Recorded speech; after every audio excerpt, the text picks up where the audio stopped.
Soy Venceslao Segura y voy a hacer una parte de esta colección de visitas guiadas A. En este caso lo que vamos a ver es la colección, magnífica colección de privilegios medievales que tiene el Ayuntamiento de Tarifa. El más antiguo de los cuales está detrás mía, es del siglo XIII, del año 1295 concretamente. Esta colección de privilegios reales, como digo, se encuentra parte de ella aquí en el archivo municipal y otra parte, a partir del rey Felipe II, pues se encuentra en el archivo de la alcaldía. Estos privilegios, que ahora están ya restaurados, bien conservados y guardados, estuvieron durante bastante tiempo en el salón de pleno del ayuntamiento y allí sufrieron lo indecible. Su estado era muy deteriorado hasta que hace ya unos años, unos 15 años aproximadamente, se procedió a la restauración de todos estos documentos que se encuentran en un magnífico estado y forman parte importante de la historia de Tarifa. Vamos a hablar en primer lugar del primer privilegio que recibe Tarifa, que como digo, el que dio el rey Sancho IV el Bravo en el año 1295. Aquí tenemos el privilegio de Sancho IV del año 1295, el primero de la colección de documentos medievales que tiene el Ayuntamiento de Tarifa. Estos documentos están escritos en pergamino. El pergamino es piel de un animal, normalmente era cabra o vaca. Esa piel se trataba, se curtía, al objeto que darle una consistencia que permitiera que se pudiera escribir. Los pergaminos tienen dos caras, la cara externa, donde está el pelo, y la cara interna. Pues bien, se escribía por la parte interna, que entonces esta de aquí es la parte interna de la piel del animal. Es de señalar aquí en estos tipos de documentos, al final de todo tenían un doble, es este que estoy señalando. Esto se llamaba la plica. Y se hacía para darle fortaleza a la parte de abajo del documento, porque aquí se hacían tres ojales, como estoy señalando. En estos tres ojales, ahí va engarzado un hilo trenzado de seda que terminaba en un sello de plomo, veremos posteriormente. El sello de plomo era el que autentificaba el documento, el que se sabía que había sido expedido por el rey. Estos documentos no se firman. La firma, digamos, la acreditación de la veracidad del documento la daba este sello de plomo, que en este privilegio y en otros más que tenemos aquí se ha perdido, porque es algo muy goloso y lo han logrado arrancar. Los privilegios lo hay de dos tipos. Uno de ellos es este de aquí, que se llaman privilegios rodados. Se llaman así porque tiene en su parte central esto que se llama la rueda. Hay otro tipo de documento, que luego veremos otro, que se llaman cartas plomadas. El privilegio rodado, es este de aquí, pues es el documento más importante que podía hacer la Cancillería del Rey. Se caracteriza, como digo, por la rueda. Pero bien, la rueda, en la parte interna se encuentran las armas del rey, que eran las armas de Castilla y León, que ya eran dos reinos que se habían unificado en aquella época. Tenemos los castillos y tenemos los leones. Luego tiene dos círculos, un interior y otro exterior. En el círculo interior se lee perfectamente en letras policromadas que lo había firmado, pone signo, el rey Don Sancho. Y luego en la parte exterior pues aparecen los nombres de dos de los principales funcionarios de la corte. Uno era el alférez era el jefe del ejército real, y el otro era el mayordomo, y el mayordomo era lo que podíamos entender hoy como el ministro de Economía, el que llevaba la gestión de la economía del rey. Luego tiene una estructura el documento que ya estableció de manera muy definida Alfonso X el Sabio, en esa magnífica colección legal que es Las Siete Partidas. La estructura del documento, de todos los documentos de privilegio durante mucho tiempo, fue siempre el mismo. En la parte del texto, que es la que aquí estoy señalando, y luego viene una serie de columnas, 5 columnas, que es la que estoy señalando. Esas columnas eran los confirmantes. Los confirmantes eran las personas más notables del reino, en donde ahí ponían su nombre. Estaban los nobles, que entonces se llamaban ricohombres, y se encuentran los prelados, es decir, los obispos de las distintas diócesis del reino de Castilla y León.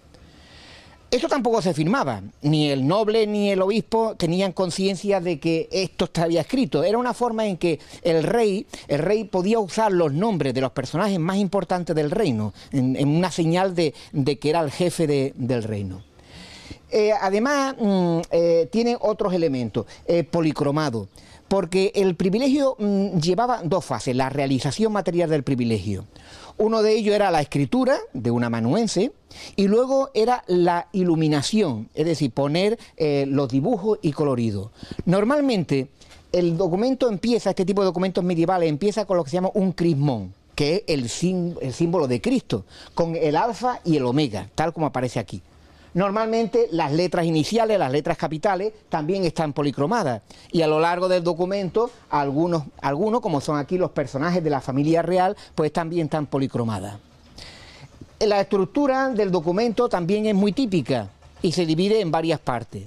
En una primera parte, pues se habla de la prerrogativa que tiene el rey para poder expedir ese documento. Luego viene lo que es la merced, porque un privilegio no es más que uno en beneficio que se le concedía, ya sea a un noble, a una orden militar, a una orden religiosa, o bien a una ciudad, como es el caso de Tarifa. Seguí diciendo de que las columnas finales, que se llaman los confirmantes, los que dan todavía más categoría al documento, pues estaban ordenadas, de tal manera que aparecían en una columna los ricos hombres, es decir, los nobles, y en la otra columna aparecen los prelados. El reino de Castilla y León estaba unido entonces, pero aún así está dividido los personajes de uno y otro reino, de tal manera que a la izquierda, estas dos columnas que señalo, son los personajes del reino de Castilla, y aquí a la derecha están los personajes del reino de León.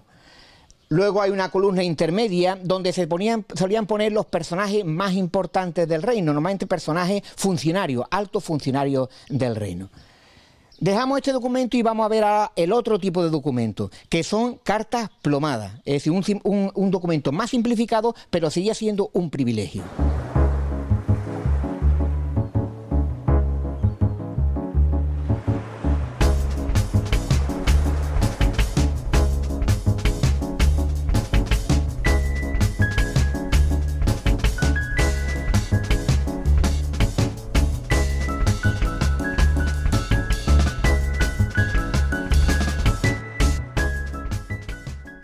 Bien, como decía, Tarifa conserva una colección muy amplia de estos tipos de documentos medievales. El primero de ellos del siglo XIII, el último de la colección es del siglo XVIII, hecho por el rey Carlos IV. Pero hay dos tipos de documentos, uno que son los privilegios rodados, como el que vimos anteriormente, con la rueda o dibujo en el centro, y luego los otros son simplemente cartas plomadas. Este es un ejemplo de cartas plomadas, es del rey Pedro I, mitad del siglo XIV. Entonces no tiene el dibujo central como hemos visto en el otro, pero aún así sigue teniendo la misma validez jurídica que el otro documento, siguen siendo privilegios. Aquí en este se conserva el sello de plomo. Como antes habían dicho, tiene unos hilos y esos hilos se unen por dentro a un sello de plomo. El sello de plomo era lo que acreditaba la veracidad del documento. En aquella época, en la Edad Media, no existía una capital del reino. El rey iba de una ciudad a otra y por lo tanto con el rey iban los más importantes empleados funcionarios de la corona. Entre ellos iba un personaje que se llamaba el secretario de la Puridad, que es el que tenía el molde del sello de plomo. Permitía que en cualquier momento se pudiera hacer un sello de plomo. Los sellos de plomo tienen dos caras. Una cara es siempre las armas del rey, es decir, los castillos y leones del reino de Castilla y León, y luego la otra parte del escudo es ya una representación del rey. Lo hay que está majestático, otro es la efigie del rey, otro es un rey a caballo, depende de lo que hiciera cada uno de los reyes. En realidad, en Tarifa tenemos solamente dos privilegios.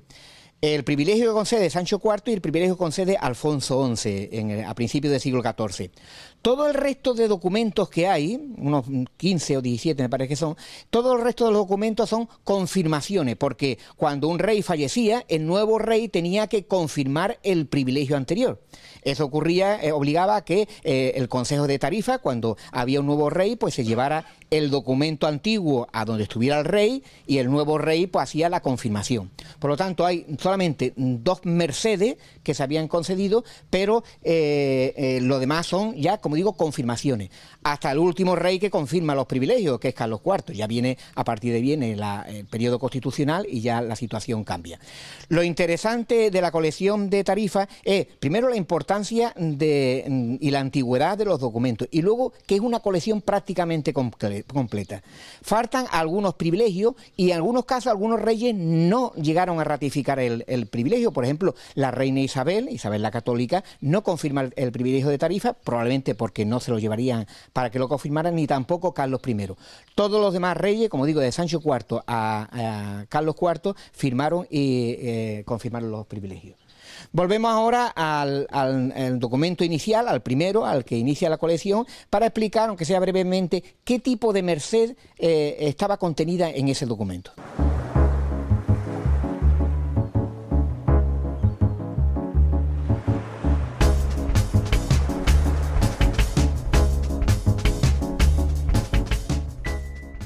Bueno, volvemos aquí al privilegio original, al del año 1295, el que firma el rey Sancho IV, pocos años después de la conquista de Tarifa, solamente 3 años después. Como digo, este documento lo que da es unos beneficios, unas mercedes al Consejo de Tarifa. Este privilegio es muy interesante, son muchos los privilegios que se concedieron en la Edad Media, sin embargo este es especialmente interesante, porque en realidad no es un privilegio, son 3. Hay 3 cosas que concede el privilegio. La primera es la más importante, la que utilizó Tarifa hasta la mitad del siglo XVI, pero que luego ha seguido utilizándola hasta ahora, es porque este privilegio concede todo el territorio, lo que llamaba el Alfoz, todo el municipio de Tarifa, con sus tierras, con su agua, todo, se lo concedía al Consejo de Tarifa. De tal manera que al poco tiempo de ser conquistada Tarifa, Tarifa era una ciudad donde todo el territorio era comunal. Así estuvo hasta la usurpación por el marqués de Tarifa y un poco antes por el duque de Mediasidonia de parte del territorio de Tarifa.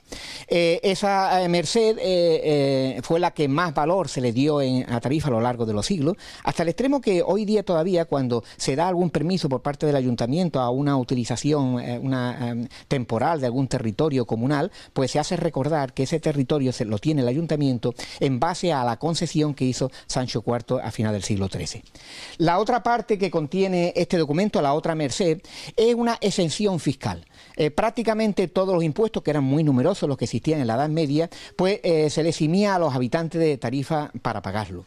Y finalmente una tercera parte que contiene este privilegio fue una intención que tuvo Sancho IV de ubicar aquí en Tarifa el puerto principal del estrecho. Es decir, Alfonso X, el padre de Sancho IV, también vio esa necesidad de mantener un puerto para la flota que controlaba el estrecho.